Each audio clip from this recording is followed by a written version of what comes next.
Okay, well, welcome back. We're going to begin again with the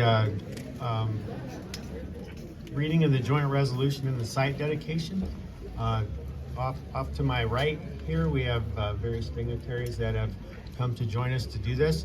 We're going to keep this short, simple, and sweet. These folks behind us have been an integral part of the funding portion and making sure that what you see around you has become a reality. And with that being said, what I like to say is, as I mentioned earlier, during the 10-year remembrance, myself and Tim Ward were on the original committee. Tom Teigen, who's on the far right, he's the one that we pulled into our circle of fire, and he happily joined us, and he's always smiled ever since. He is the director of Snohomish County Parks, but he's also a human, and there's an emotional side. And I've never seen a grown man cry as much as I've seen Tom cry. Well, except myself. But he's a good dude. I love him. We started this 6 months after the event, in September of 2014. We had ideas in our head. Tim had ideas. Jessica had ideas, and we didn't know what to do with them. And pretty soon we had a fluid motion going forward to make sure that all of this could come to fruition. We wrote down ideas on paper, napkins in restaurants. It went into some bigger paper. We had the big Post-it notes on the easels. Man, we were official. We were going to town. Pretty soon those ideas went through to an architect, and then an even better architect, and then to building plans, permits, and then what you see around you. So for this, or what you see around you, for this to become reality is simply amazing. And we couldn't have done this without the help of the folks behind us. So we have state representatives here that lobbied and pushed for us to get about $300,000. That was a catapult into the bigger and better things. And then we have the Snohomish County Executive Dave Summers behind us, who pushed through to get the remainder of the funding to make this a reality for us. So with that being said, I'd like to turn it over to Executive Summers, please.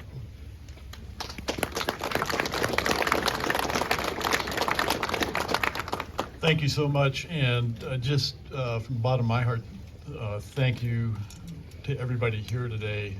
This is an important time for us to come together and remember the lives that were lost, but even more so, be grateful for what we have here in Snohomish County and in the Stille Valley and beyond. The tragedy brought forth absolutely the best in people in community, and we saw it in the first minutes after the landslide, with folks searching for survivors, the community mobilizing to come and help out people. I was on the county council at the time. I saw down at Department of Emergency Management, the teams put together there. There was a network of people that came together because of this, that is something that gives me hope for the future, because we are all community, and that's the one word I was thinking of this morning. We are so fortunate here and in Snohomish County to have such a strong community, and this is not the last event this county will face, but I'm so confident that we will meet future challenges in the spirit of Oso, frankly. And thank you all and families. We still support you and want to support you, and I think this monument and this park was really magnificent. Everybody that had a part in designing it and making sure it happened, thank you.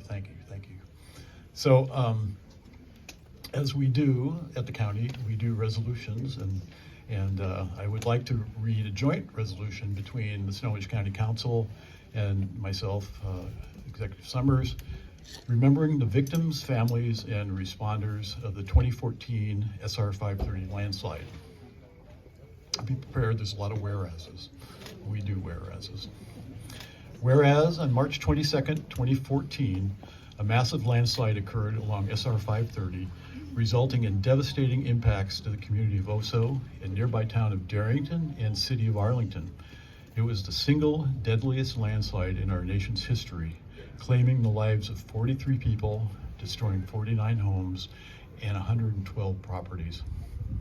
Whereas community members responded immediately, bringing excavation equipment and shovels to help with the search and rescue efforts. Whereas the massive response included over 900 local, state, tribal, and federal responders working side by side with volunteers, families, and neighbors. They toiled for weeks in cold weather, rain, mud, and areas inundated with water. Whereas there was also widespread loss of personal property from the devastating event. Communications were severed, and many survivors were unable to commute to work. Businesses lost access to their employees, customers, and supplies. Whereas the disaster was extensive, with mud, soil, and rock debris covering an area 1,500 feet long, 4,400 feet wide, and up to 70 feet deep.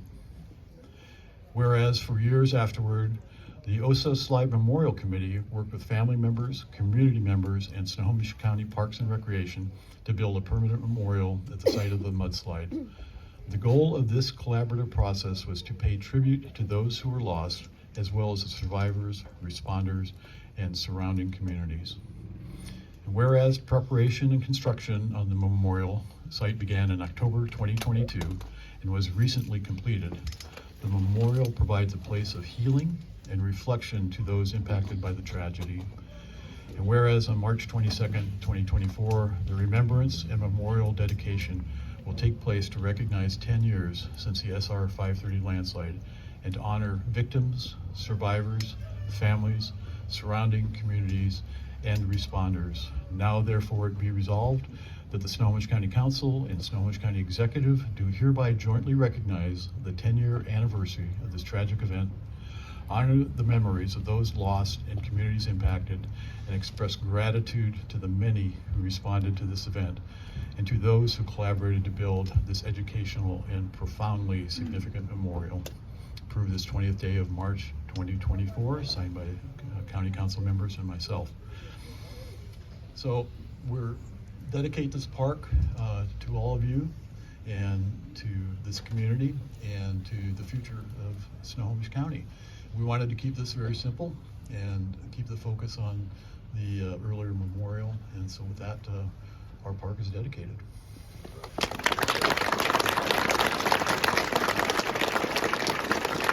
Appreciate about these folks behind us is that, yeah, they are our elected officials, but they're also human beings. And a lot of emotion that was taken from this was also received back, so we certainly appreciate that.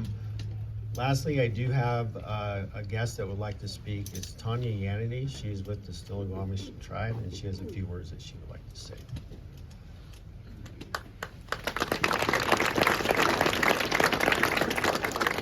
Good morning, and first I want to make one correction. I'm not with the tribe. I can't represent the tribe, but I wanted to speak today because this event was very close to our heart. My husband and I moved up here into Arlington in 1996, and our home is at the base of the valley.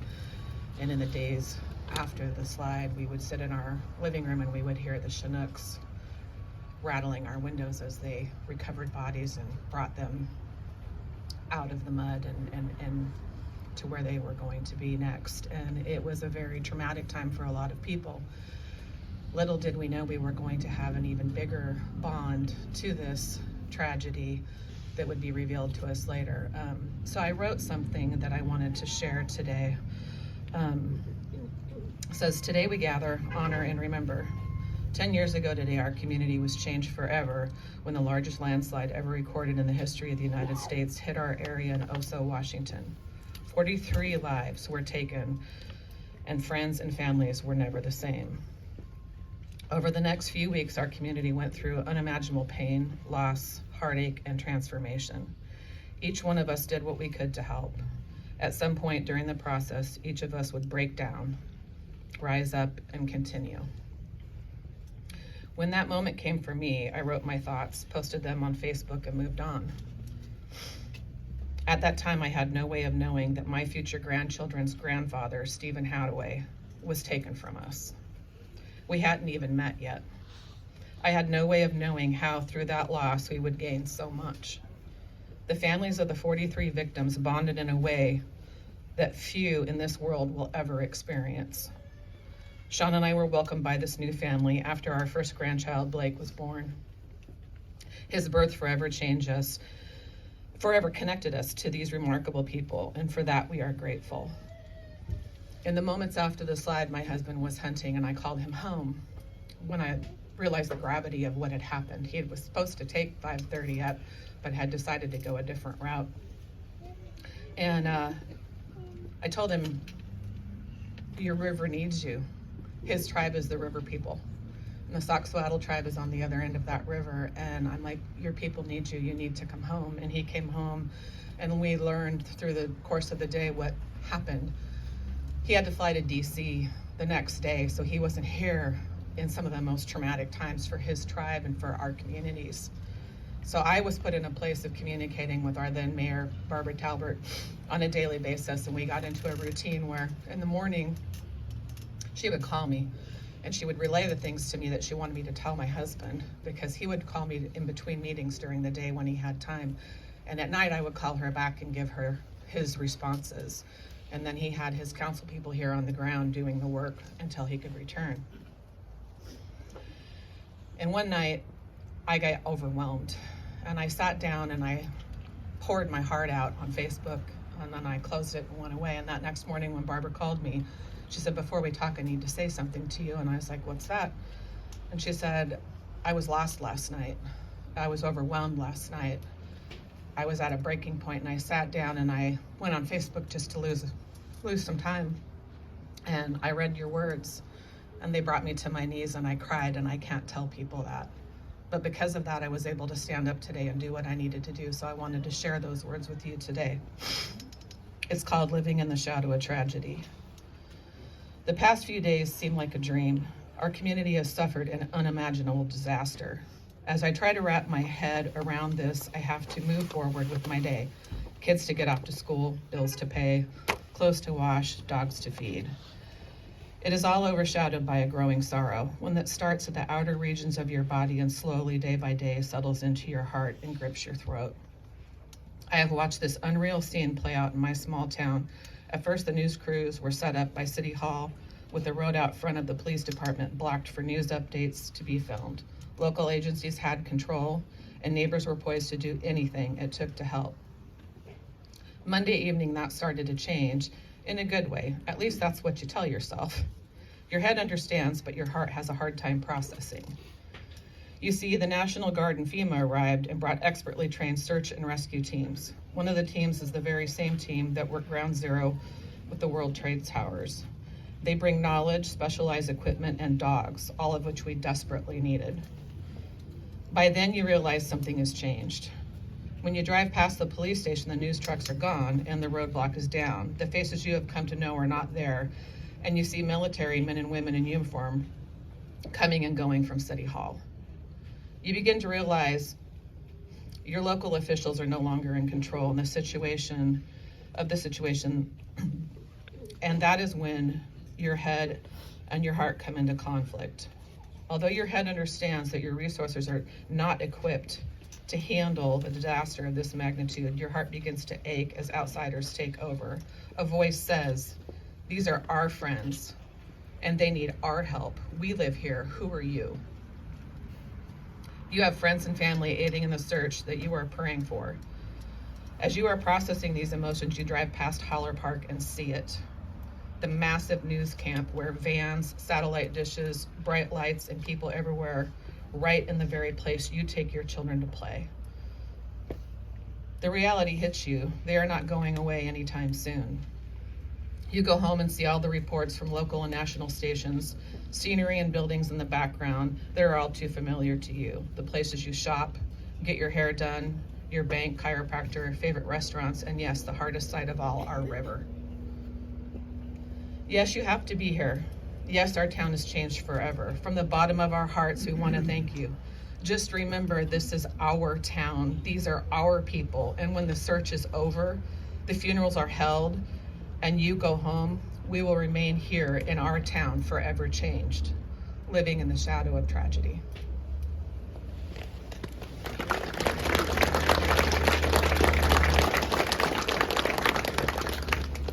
Thank you, Tanya. Appreciate it.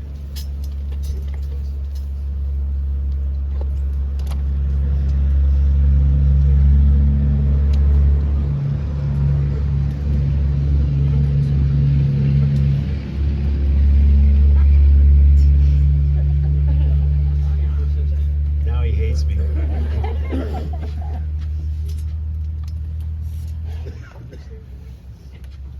I still love you, Dayn.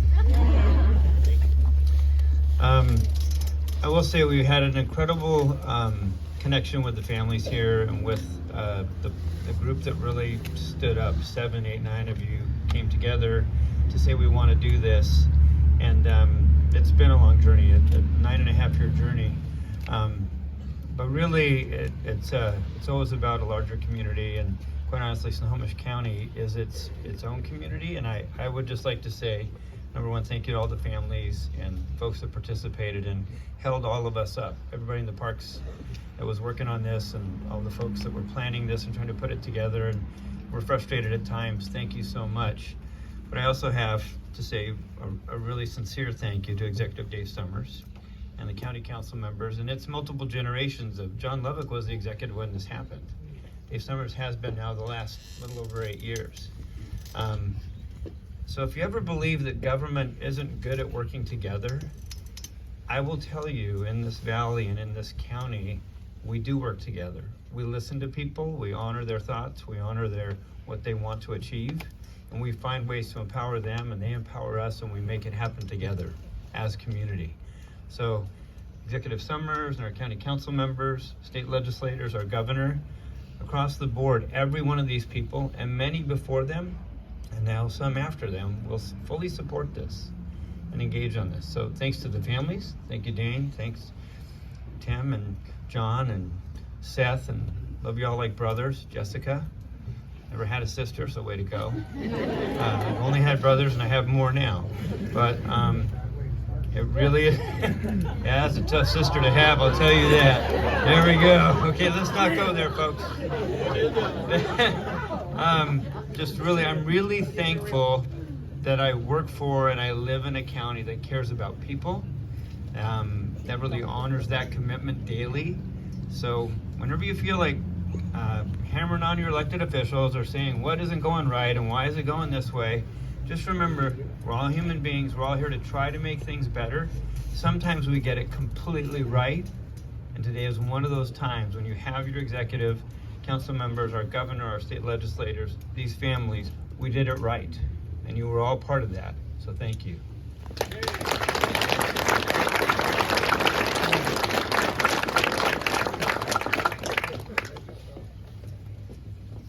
Okay, I think that's all we got.